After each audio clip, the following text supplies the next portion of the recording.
નમસ્કાર ગુજરાત વિડીયોમાં તમારું સ્વાગત છે। ત્યારે દેશ દુનિયાના અને ગુજરાતના મોટા સમાચાર જોવા ફોરકે ગુજરાતી ચેનલને સબસ્ક્રાઇબ કરવાનું ના ભૂલશો। ત્યારે સૌથી પહેલાં આપણે વાત કરીશું પાક વીમાને લઈને મોટા સમાચાર આવ્યા છે, એટલે કે ખેડૂતો માટેના સૌથી મોટા સમાચાર સામે આવી ગયા છે। ત્યારે ફરીવાર પાક વીમાને લઈને વિવાદ સામે આવી છે અને 2016થી લઈને 2020 સુધી એમ 4 વર્ષે ખેડૂતોને પાક વીમાના જે પૈસા જમા નથી થયા તે માટે પાલભાઈ આંબલિયા અને ખેડૂત આગેવાનો જાગૃત બન્યા છે અને આ તમામ લોકો ભેગા થઈને જૂનાગઢ જિલ્લાના નાયબ ખેતી નિયામક સાથે જોરદાર રજૂઆત કરી છે। ત્યારે મિત્રો રેશન કાર્ડ ધારકોને ત્યારબાદ મોટો ઝટકો લાગ્યો છે, એટલે કે ગુજરાતમાંથી એક વર્ષમાં 1.52 લાખ રાશન કાર્ડો રદ કરવામાં સામે આવી છે। એક વર્ષમાં સૌથી વધુ રાશન કાર્ડ રદ કરાવે તેવા રાજ્યોમાં ગુજરાત પ્રથમ સ્થાને છે। આ અંગે અન્ન પુરવઠા વિભાગ પાસેથી પ્રાપ્ત માહિતી અનુસાર 2021માં ગુજરાતમાં 2,19,151 અને 2022માં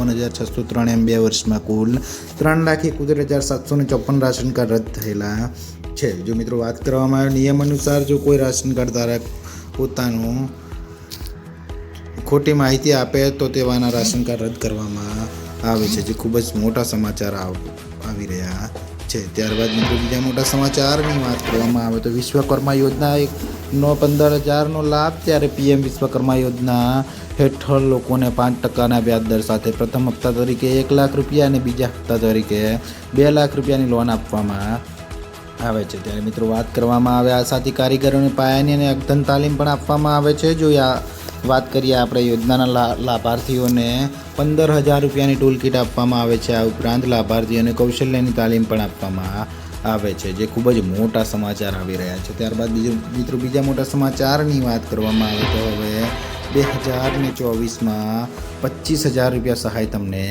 મળશે। જી હા મિત્રો, ગુજરાત રાજ્યના ખેડૂતો પર દુકાળની અતિવૃષ્ટિ જેવી કુદરતી આફતોમાંથી રાહત આપવા ઓગસ્ટ 2020ના રોજ ગુજરાત સરકાર દ્વારા મુખ્યમંત્રી કિસાન સહાય યોજના શરૂ કરવામાં આવી છે। ગુજરાત કિસાન સહાય મહત્તમ 4 હેક્ટર માટે કૃષિ પેદાશોના નુકસાનના 33%થી 60% નુકસાન વળતર આપશે। જ્યારે કુદરતી આફતોના કારણે થતા નુકસાનના કિસ્સાઓમાં ખેડૂતોને ₹20,000નું વળતર આપવામાં આવશે અને 60% કરતાં વધારે નુકસાન થતું હોય તો વધુમાં વધુ 4 હેક્ટર માટે ₹25,000 રૂપિયાનું વળતર આપવામાં આવશે, જે ખૂબ જ મોટા સમાચાર આવી રહ્યા છે। ત્યારબાદ મિત્રો બીજા મોટા સમાચારની વાત કરવામાં આવે જે સમાચાર તમારા માટે થઈ શકે છે ખૂબ જ ઉપયોગી, કેમ કે આ સમાચાર છે પશુપાલકોને લગતા। જી હા મિત્રો, સરકાર પશુપાલન માટે 1,60,000 રૂપિયા આપી રહી છે અને અહીંથી તમે અરજી કરશો તો તમને તરત જ લાભ મળશે। ત્યારે મિત્રો સરકાર પશુપાલકો માટે ખૂબ જ લાભદાયી યોજના ચલાવી રહી છે। આ યોજનાના હેઠળ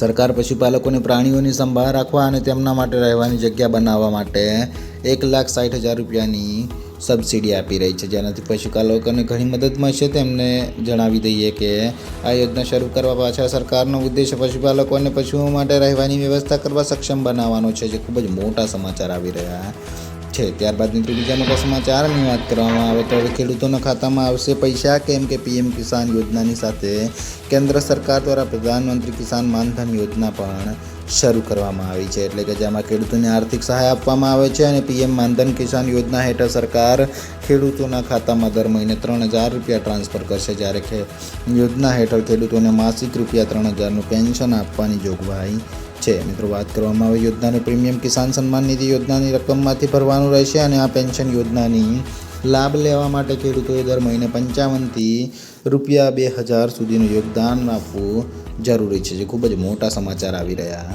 છે। ત્યારબાદ મિત્રો બીજા મોટા સમાચારની વાત કરવામાં આવે તો કિસાન ક્રેડિટ કાર્ડને લઈને ખૂબ જ મોટા સમાચાર સામે આવી રહ્યા છે। જે મિત્રો ભારતના લાખો ખેડૂતો માટે કેન્દ્ર સરકાર અને રાજ્ય સરકાર પોતાના સ્તરે યોજનાઓ ચલાવે છે। ત્યારે આમાં પીએમ કિસાન યોજના સૌથી લોકપ્રિય છે, જેમાં દર 3 મહિને ખેડૂતોને આર્થિક સહાય મોકલવામાં આવશે અને આ ઉપરાંત કિસાન ક્રેડિટ કાર્ડ દ્વારા ખેડૂતોને અનેક પ્રકારની સુવિધાઓ આપવાનું કામ પણ કરવામાં આવી રહ્યું છે। ત્યારે મિત્રો કિસાન ક્રેડિટ કાર્ડ દ્વારા ખેડૂતોને 1,60,000 રૂપિયાની લોન કોઈ પણ ગેરંટી વગર, સિક્યુરિટી વગર આપવામાં આવે છે, જે ખૂબ જ મોટા સમાચાર આવી રહ્યા છે। તો મિત્રો આ હતા ફોરકે ગુજરાતીના 8 મોટા સમાચાર। બીજા સમાચાર જોવા માટે ચેનલ સબસ્ક્રાઈબ અને વિડીયોને લાઈક કરવાનું ના ભૂલશો।